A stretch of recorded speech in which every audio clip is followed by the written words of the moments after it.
छात्राएं, इसलिए मैं पहले आपसे बात कर लेता हूँ, फिर इन लोगों से। आप क्या कर रही हैं यहाँ अम्बेडकर यूनिवर्सिटी में? मैं तो एमएससी कर रही थी, अभी मैं पास आउट हुई हूँ।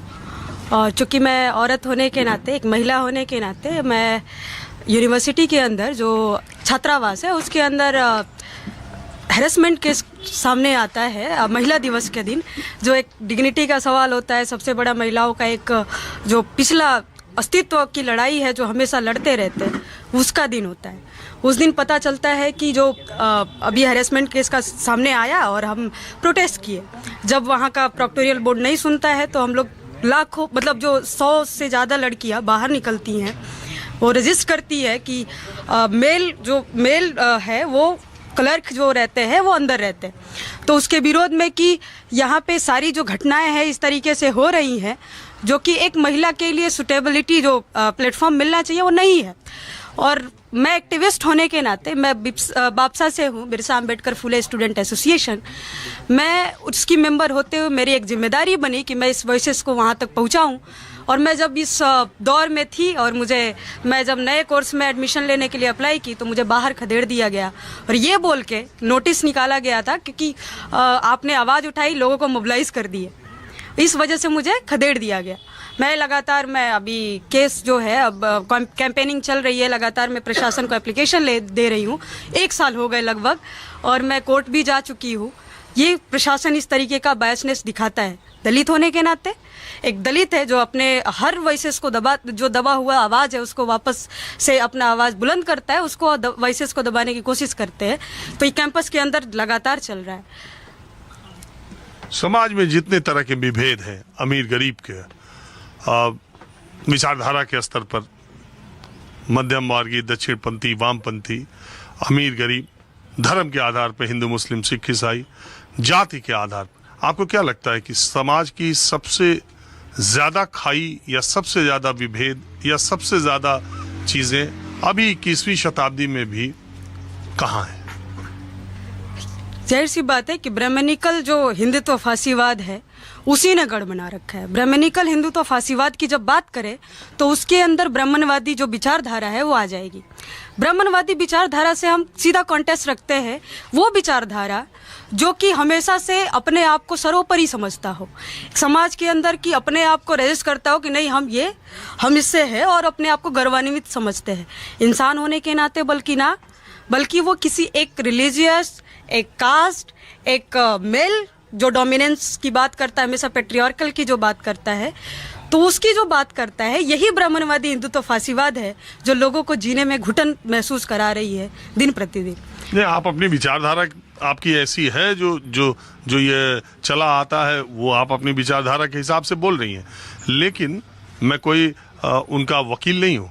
लेकिन आपको ये भी स्वीकार करना पड़ेगा कि विद्वत्ता की दृष्टि से उनका एक अलग स्थान रहा है। आप अभी भी देख लें, जितने एग्ज़ाम्स होते हैं, जितनी जगहों पर हम अंतर्राष्ट्रीय स्तर पर हमारा नाम होता है, मैं नहीं किसी का नाम नहीं ले रहा हूँ, लेकिन वो डोमिनेंस इतने सालों के, इतने प्रयासों के, इतने रिजर्वेशन, इतनी सब कुछ के बावजूद भी वो डोमिनेंस उनका अभी तक बना हुआ। तो आप ये कह सकते हैं कि हजारों सालों से वही पढ़ रहे हैं तो विद्वान वही होंगे। हम कहाँ पढ़ेंगे जब हम वेद पढ़ने का या उस समय शिक्षा का हमको कोई एक्सेस ही नहीं था, आप ये कह सकते हैं। लेकिन इतनी विपरीत परिस्थितियों में भी ब्राह्मणों ने, नाम ही लेके कह दे रहा हूँ, उन्होंने अपना वर्चस्व अभी कायम रखा है। बहन जी भी सरकार जब बनाती हैं या पूर्ण बहुमत में आती हैं तो उन्हें दलित ब्राह्मण भाईचारा सम्मेलन करना पड़ता है। बेसिकली बात यह है कि रिसोर्सेज की लड़ाई है, सबको पता है। रिसोर्सेज की लड़ाई ने इस जाति का दम्भ जितना बढ़ा के रखा है, विदाउट रिसोर्सेज के लड़ाई कुछ नहीं है। उसने अलग अलग माइंडसेट बना दिया, जैसे आता गया। आप बोलते हैं डोमिनेंसी अभी भी बना के रखा है। डोमिनेंसी इसी वजह से बनी है क्योंकि सारा रिसोर्सेस उनके पास है। आप क्या करते हैं? सर मैं BBA LLB कर रहा हूँ, यहीं से 3rd ईयर है मेरा, और मैं बहुत ज़्यादा दूर नहीं जाना चाहूँगा। मैं यूनिवर्सिटी की बात करता हूँ, एक बीटेक डिपार्टमेंट में एक प्रोफेसर वो बोलता है देयर आर मैनी कुमार्स जो बस यहाँ पे सीट भरने आते हैं। ऐसा इस स्टेटमेंट हमेशा दिया जाता है। बहुत से सामने भी नहीं आते नहीं हैं, पर जो आता है वो ऐसे आते हैं।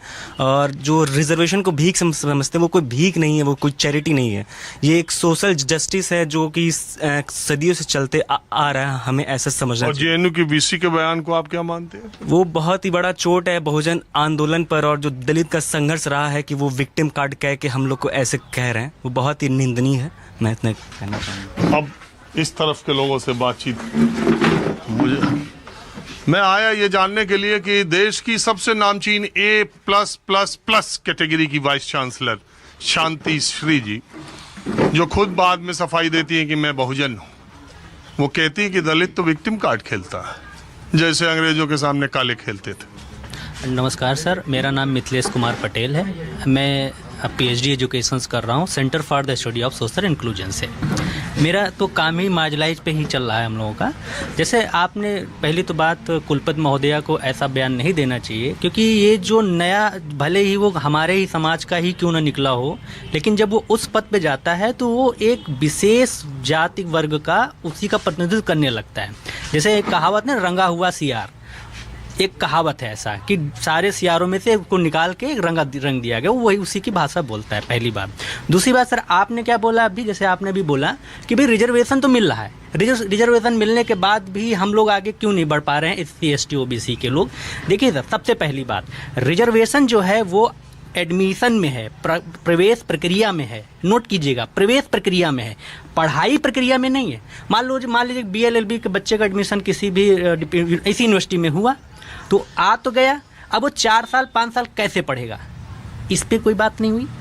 क्या इसमें रिजर्वेशन है? नहीं है। फिर क्या उसके एग्ज़ाम में तो रिजर्वेशन नहीं है? जैसे स्पेशल लोग, कुछ विशेष उच्च वर्गीय लोग बोलते हैं कि हम -40 वाले नंबर से या 10 वाले नंबर से इलाज नहीं कराएंगे, ढेचू कुछ ऐसा बोलते हैं। लेकिन उनको ये नहीं पता रिजर्वेशन सिर्फ दाखिले प्रक्रिया में, डॉक्टरी की पढ़ाई में नहीं है या उसके एग्ज़ाम में नहीं है। पहली बात, हमारे समाज के लोग क्यों पिछड़ जाते हैं, हमारा PDA समाज, पिछड़ा दलित आदिवासी समाज, ये महिला वर्ग क्यों पिछड़ जाता है?